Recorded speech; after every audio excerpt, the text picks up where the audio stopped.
Welcome to Mighty Mornings. I'm Mary. And I'm Lindsay. Let's dive in. Hi, welcome to Mighty Mornings. Today we're talking with Terri Holley with Revolution Gray. Welcome, Terri. Hello, thank you so much for having me. We're glad you're here.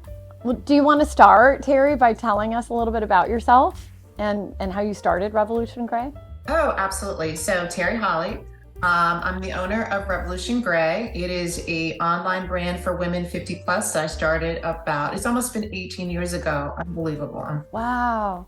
I call myself the content creator at Revolution Gray, but I'm also a digital marketer at Holley Creative. Oh, wow. And I've been an entrepreneur for about 18 years now. So good for you. That's fantastic. I know I got to know your site a few years ago when we first met, and I've perused it a lot, and you have such great content in there, and just you just encompass the whole thing, not just the gray and embracing that, but exercise, sex life, and work, jobs and works, reinventing yourself, things that it covers the whole realm.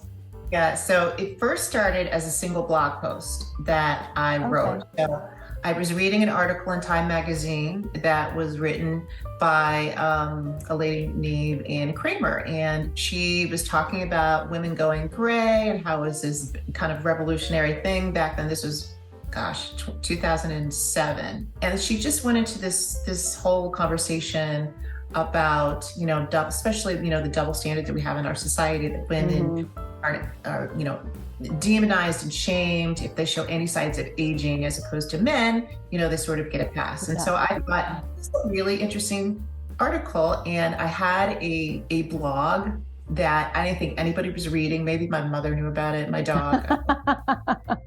And I thought it was a really interesting topic, so I decided to write a blog post about it. About 2 weeks later, all of this traffic started showing up on my blog. So just as an experiment, I decided to take that single blog post and turn it into its own blog. And I called it Going Gray Blog for many, many years. I just blogged about the transition process, women going gray, women making this courageous choice to let their hair go gray. And women from all over the country were contacting me with their stories. I'll be 59 in January, and I still don't color my hair. I don't have much of it. I have a little bit here. So at the time, I didn't have much gray at all. And so all of these beautiful gray-haired ladies were like, I want to share my story. I want to share some tips. As I started to get to know my audience well, I quickly understood that these women wanted to talk more about things that they were experiencing around that time in their life. So that's how Revolution Gray got started. We just rebranded Going Gray blog to Revolution Gray. To Revolution, and then it just encompasses all the topics that go along with that one. Well, except for you, who at least you earned a little bit right there. Saying, Mom, they're in the back. I can't see them that much, but my daughter's like, yeah, Mom, I see them. They're coming. Oh, good. Well, you've earned them, and some people pay top dollar for it now. I mean, look at Jenna Lyons, the fashion icon, and there's so many people just adding that to their look, and it's become kind of like a hip thing. So it is trendy. I'm glad I got to organically join the club. What has been your favorite part about Revolution Gray, and then also your biggest challenge? Wow, I think my favorite part is just meeting women from all over the country, hearing their stories. I think the challenge is getting brands to recognize that women over 50, we have $15 trillion worth of purchasing power, which is amazing. I've had a hard time getting brand sponsorships for Revolution Gray. I still do. Wow. So that's probably been the biggest challenge for me. I think some of that is turning around a little bit. But over the years, it was, we don't think women over 50 or aging women are buying things anymore. Yeah. Of course we're buying things. We still have dress. We still buy beauty products and all sorts of things. Absolutely. I'm probably on the top end of that kind of thing. That was a subject that they talked about as you age becoming kind of invisible. Going back to our Bachelor conversation about the Golden Bachelor, a lot of the women felt like they kind of just faded into this kind of the word invisible was used a lot. It's good to see such strong role models and people like yourself that are doing things that inspire other women and recognize the value in our lives. Absolutely. Yeah, I think it's time for there to be a different kind of perception and representation of women 50 plus. It's time. Anything I can do to kind of flip that script and, show people a different side of life after 50, I'm all in. That's really what Revolution Gray really was designed to do. So you hear all the stories from the women, and you know a teeny bit of the process personally, but what can you share about the process of that transformation?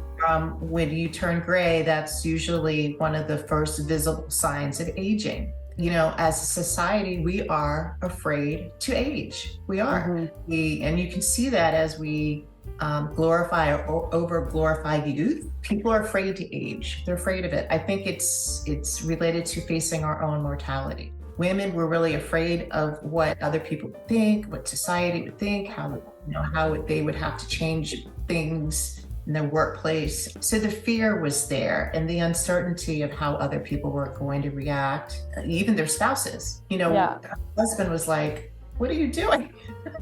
I'm ready to go gray. I like your hair. So I mean, me speaking from experience, it was a little scary. Like, what? I'm going to lose all that, that dark color I put in before I highlight my hair. But yeah, over time, it's kind of shocking to yourself at first. And there's certain styles that I can't wear as well because the silver, like in the temple area and that kind of thing. But, I had a couple friends that were, go ahead, I'm sorry. No, I was saying you save money too. Oh, so, yeah. Well, I found other uses for that already. I'm kidding. I'm feeding that economy with, beauty products. No, I'm kidding. My husband was probably more gray than I. However, a 6-year-old man is quite distinguished with a little gray, and it doesn't seem to be as big of a, process or issue for, along gender lines. Even like girlfriends are like, that you can see some gray in your hair. And I was like, yeah, because it's me. And at first that was devastating for me to hear, but now I'm just like, yeah. My hair is much different than it was 5 years ago. I decided to stop using all straightening chemicals for my hair and go natural. Oh, okay. So I'm a naturalista now. I'm not a little bit of gray, but mainly a naturalista. Yeah. And this is my natural hair. This is how my hair is supposed to look. And so hiding this for so many years, I started to think about, wow, I hit all these curls. Yeah. And now you're embracing them. And it is gorgeous, by the way. I love it. Thank you. Yeah. So just embracing what's you authentically and your natural hair, I think is a beautiful, beautiful thing. So do you have any specific advice for women that are considering this process? Yes, I do. Partner with a supportive hairstylist. I hear a lot of women tell me that their hairstylist will sometimes talk them out of going gray, and they're not very supportive. So if you find that that's the case, I always tell women, find somebody who's going to support you through this journey. Very important. So find somebody who knows how to make your hair look good as you're going through the transition process. I think that's a really good tip. And then products, making sure that you're getting really, really good products. Gray hair care has a different texture than your I don't want to say normal hair, but hair that's not gray. Yeah, and more coarse. Yeah, it's more coarse, and it's more sensitive to the sun. So getting some really good products, keeping it moisturized and protected from the sun is really super important. So you might have to change your whole hair care routine. Yeah, so that's interesting because the gal I've been working with for, about 1.5 years now, I even brought it to show you, this little like honey blonde, because she adds a little bit of blonde highlights, and then she has me use it. It's a little bit of a purplish hue that I use about once a week, and just to kind of to lose any brassiness that might come along with that. And then she also turned me on to like this little product, which I love, and it's a little powder. So like when I do want to pull my hair up, I can do a little bit of like dark blonde or light brown, like little brush strokes to kind of just get rid of any, if it's super like silvery or super contrasted to the rest of my hair. When I went through my natural process, it took me about 6 to 8 months to get to find products that worked for my hair and then together. So be patient.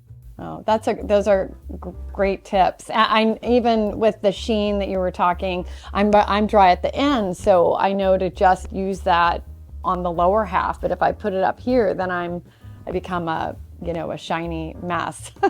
So there's a fine line. Yeah, exactly. So have fun with it. Just understand that like you said, trial and error. There's going to be things that don't work, things that do work. I think if you can wrap your mind around that, about this being a positive thing and a journey and something that's enjoyable, I think it'll make all the difference.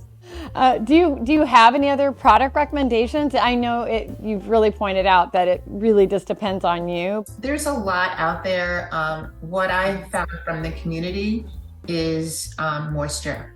Like that's the big thing for a lot of these women that are transitioning, just because of the gray hair having just a different texture and just being drier. So if you can find a shampoo, a conditioner with a lot of moisture, your butters, your oils, if that works for your hair. I tend to, in terms of moisture, my hair likes water-based products more so than butters and oils. But how about your beauty routine? You have so many great tips, Terri. How has that changed as you've embraced your 50s? Yeah. So going gray or not going gray? Just beauty routine in general. Yeah. So, as I age, I have makeup on now. I usually have makeup when I'm on camera, but I don't like to wear it as much as I'm aging. I just don't. So I would say, I would say about 95% of the time I'll have makeup on. It's just putting it on, like the whole process of putting it on, like, I just want to get up and go, right? Don't want to be bothered with it.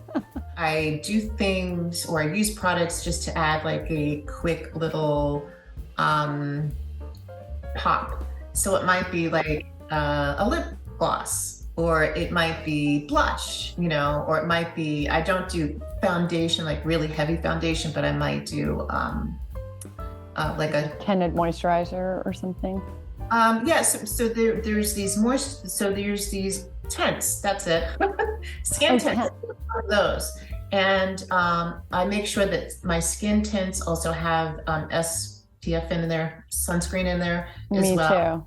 Me too. So I kind of double up that way. So that's you. I like your idea of highlighting kind of one area, like your eyes are just so gorgeous the way you've done them with the lash, and then that really subtle eyeshadow you're wearing.